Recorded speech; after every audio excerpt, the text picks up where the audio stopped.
I'm getting a late start on this, but I'm going for it. We're on Judges chapter 17. And there was a man of Mount Ephraim whose name was Micah. And he said unto his mother, the 1,100 shekels of silver that were taken from thee, about which thou cursedst, and speakest of also in my ears, behold, the silver is with me, I took it. And his mother said, Blessed be thou of the Lord, my son. And when he had restored the 1,100 shekels of silver to his mother said, I had wholly dedicated the silver unto the Lord from my hand for my son, to make a graven image and a molten image. Now therefore I will restore it unto thee. So they're going to use the silver to make a golden image. And it says, dedicated the silver unto the Lord. I mean, so this right here kind of tells me that this Lord is Baal. You know, Satan, one of them characters. All right, 4. Yet he restored the money unto his mother, and his mother took 200 shekels of the silver, and gave them to the founder, who made thereof a graven image and a molten image, and they were in the house of Micah. And the man Micah had an house of gods, and made an ephod and a teraphim, and consecrated one of his sons, who became his priest. And in those days there was no king in Israel, but every man did that which was right in his own eyes. Hey, we hear that now. Do what thou will. It should be the whole of the law. Now, we've heard that. Boy, I'm telling you, I've got a bad tonight. And there was a young man out of Bethlehem, Judah, of the family of Judah, who was a Levite, and he sojourned there. And the man departed out of the city from Bethlehem, Judah, to sojourn where he could find a place. And he came to Mount Ephraim, to the house of Micah, as he sojourned. And Micah said unto him, Whence comest thou? And he said unto him, I am a Levite of the Bethlehem, Judah, and I go to sojourn where I may find a place.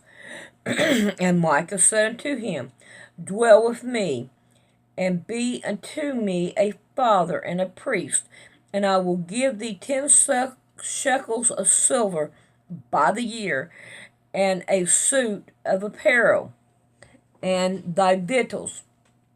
So the Levite went in, and the Levite was content to dwell with the man, and the young man was unto him as one of his sons.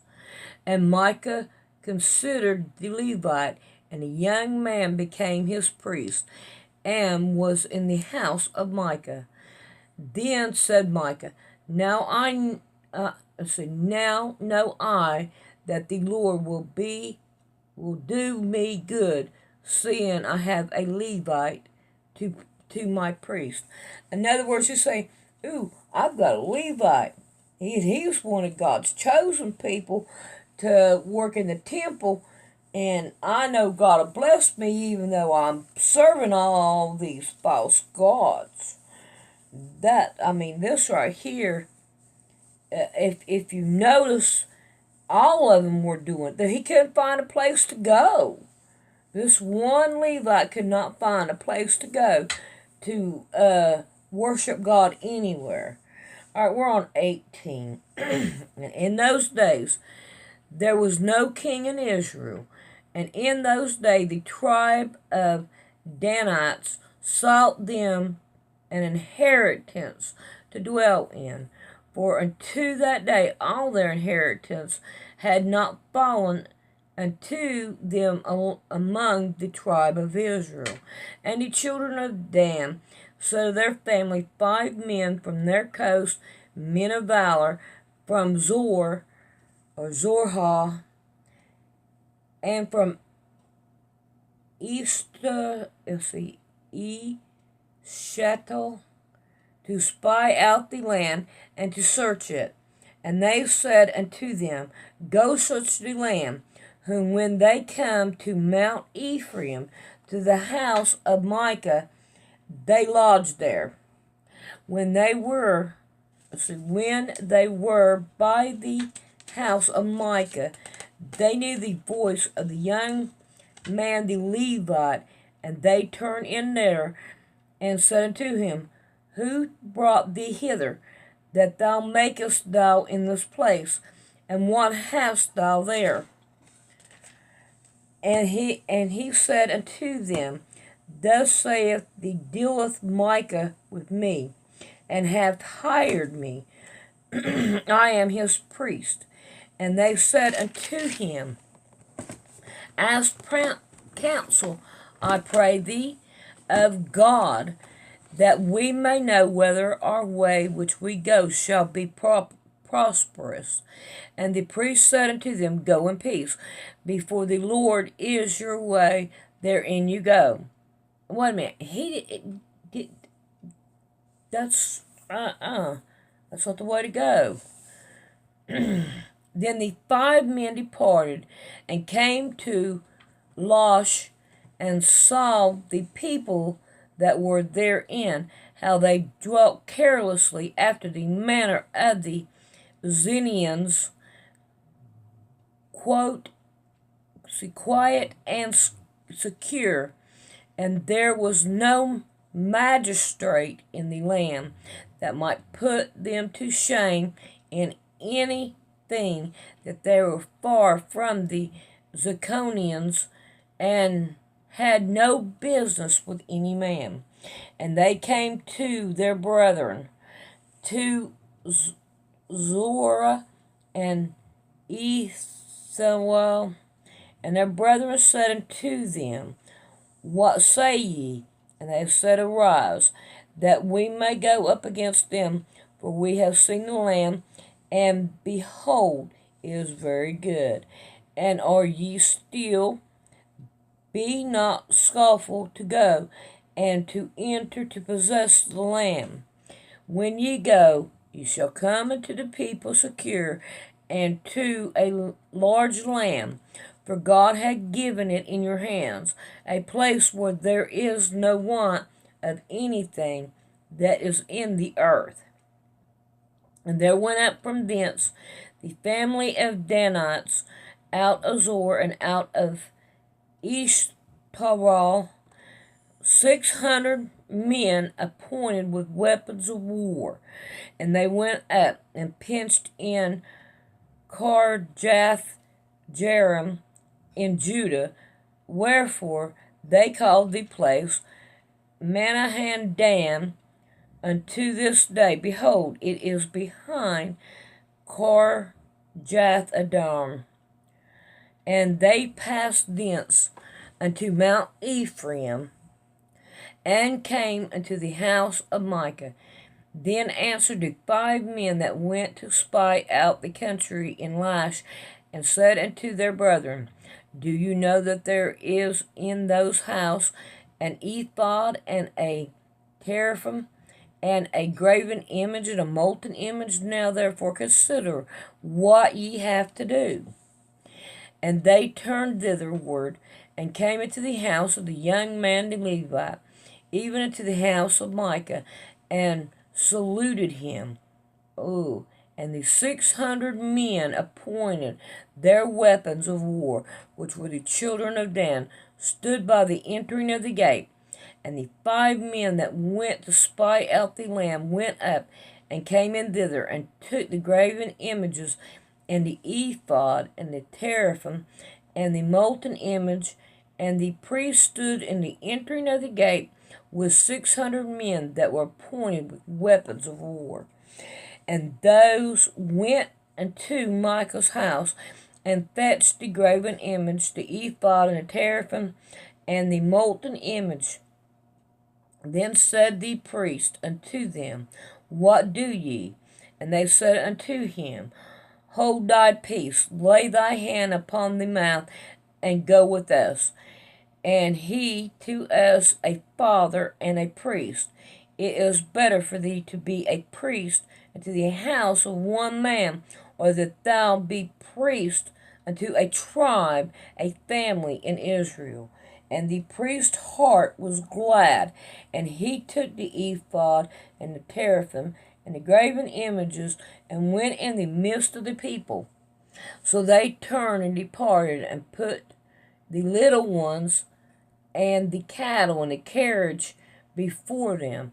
And when they were a good way from the house of Micah, the men that were in the house near to Micah's house were gathered together, and overtook the children of Dan. And they cried unto the children of Dan, and they turned their faces and said unto Micah, What aileth thee, that thou comest with such a company? And he said, Ye have taken away my gods which I made, and the priest, and ye are gone away. And what have I more? And what is this that ye say unto me? What aileth thee? And the children of Dan said unto him, Let not thy voice be heard among us, lest angry fellows run upon thee, and thou lose thy life, with the lives of thy household. And the children of Dan went their way, and when Micah saw that they were too strong for him, he turned and went back into his own house. And they took the things which Micah had made, and the priest which he had, and came unto Laish, and to the people that were a quiet and secure, and they smote them with the edge of the sword, and burnt the city with fire. And there was no deliverer, because it was far from Zidon, and they had no business with any man. And it was in the valley that lieth by Beth Rehob, and they built a city and dwelt therein. And they called the name of the city Dan, after the name of Dan their father, who was born in Israel. Howbeit the name of the city was Losh at the first. And the children of Dan set up the graven images, and Jonathan the son of Gershom, the son of Manasseh, he and his sons were priests to the tribe of Dan unto the day of captivity of the land. And they set him up Micah's graven images, which he made all the times that the house of God was in Shiloh. All right, we're on 19. And it came to pass in those days, when there was no king in Israel, that there was a certain Levite sojourn on the side of the Mount Ephraim, who took to him a concubine out of Bethlehem, Judah. And his concubine played the whore against him, and went away from him into her father's house to Bethlehem, Judah, and was there 4 whole months.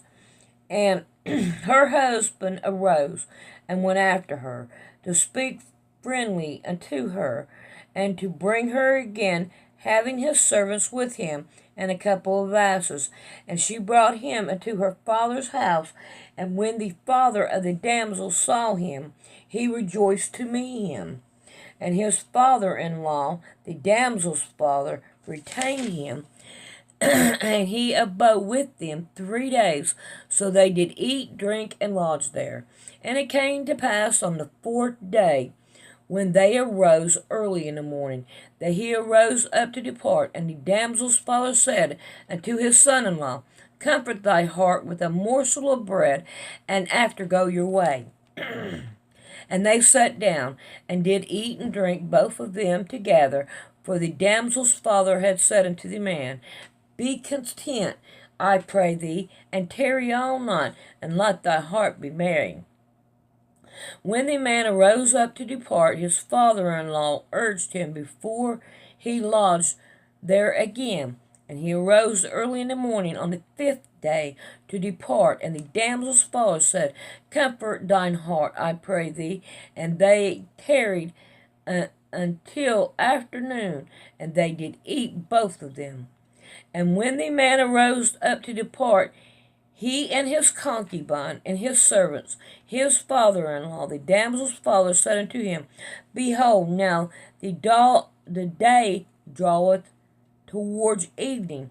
I pray you tarry all night. Behold, the day groweth to an end. Lodge here, that thy heart may be merry, and tomorrow get you early on your way, that thou mayest go home. But the man would not tarry that night. But he rose up and departed, and came over against Jebus, which is Jerusalem, and there were with him 2 asses, his concubine also with him. And when they were by Jebus, the day was far spent, and the servant said unto his master, Come, I pray thee, and let us turn in unto the city of the Jebusites, and lodge in it. And his master said unto him, We will not turn aside hither unto the city of a stranger, that is not of the children of Israel. He will pass over to Jebush. Wait a minute now, the Jebusites? No, the Jebusites aren't. Okay. And he said unto his servant, Come, and let us draw near to one of those places to lodge all night, in Gilbush or in Ramah. And they passed on and went their way, and the sun went down upon them when they were in Gilbush, which belonged unto Benjamin. And then they turned aside thither to go in and lodge in Gilbush. And when he went in, he set him down in a street of the city, for there was no man that took them into the house lodging. And behold, there came an old man from his work out of the field at evening, which was also of Mount Ephraim, and he sojourned in Gilbush. But the men of the places were Benjamites. And when he had lifted up his eyes, he saw a wayfaring man in the street of the city. And the old man said, Whither goest thou, and hence comest thou? And he said unto them, We are passing from Bethlehem, Judah, towards the side of the mount of Ephraim, and from thence I am.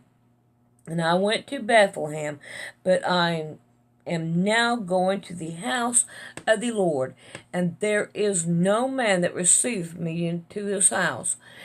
Yet there is both straw and provender for your asses, and there is bread and wine also for me and for my handmaid, that the young man which is with thy servant, there is no want of anything.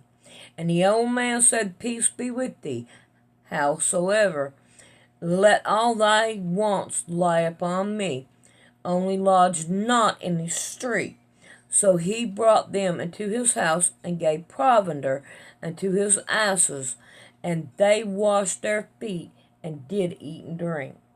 Now as they were making their hearts merry, behold, the men of the city, certain sons of Beel, beset the house around about, and beat at the door, and spoke to the master of the house, the old man, saying, Bring forth the men that came into thy house, that we may know them. All right, here we go. We are going back to Genesis, okay? Remember when in Sodom and Gomorrah? So we're looking at that again. All right. Old man saying, Bring forth to thy house, that we may know them. All right, 23. And the men of the master of the house went out unto them, and said unto them, No, my brethren, nay, I pray you, do not so wickedly, seeing that this man is come into my house. Do not this folly. this is one thing that I think God wants us to know, that history will repeat itself.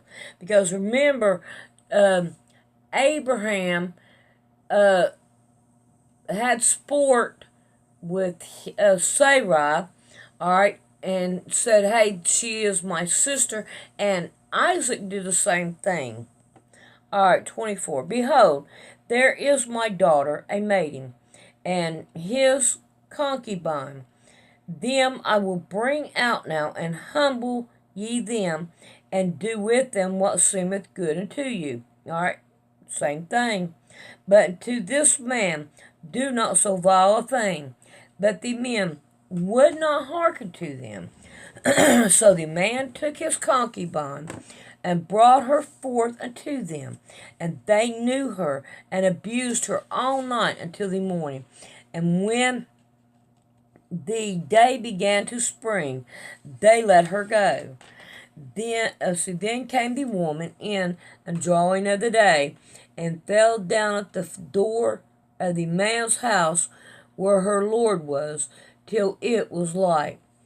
And her lord arose up in the morning, and opened the door of the house, and went out to go his way. And behold, the woman his concubine was falling down at the door of the house, and her hands were upon the threshold. And he said unto her, Up, and let us be going. But none answer. Then the man took her up upon his ass, and the man arose up and got him into his place. And when he came into his house, he took a knife and laid hold on the concubine, and divided her altogether with her bones in 12 pieces, and set her to the coast of Israel. And it was so, that all that saw it said, there was no such deed done, nor seen, from the day that the children of Israel came out of the land of Egypt, and to this day. Considering of it, take advice, and speak your mind. Alright, we got 20 to go, and we're going to do it tomorrow night, so I will see you later. I hope I did pretty good, but I kind of have a feeling I didn't do too good tonight. Alright.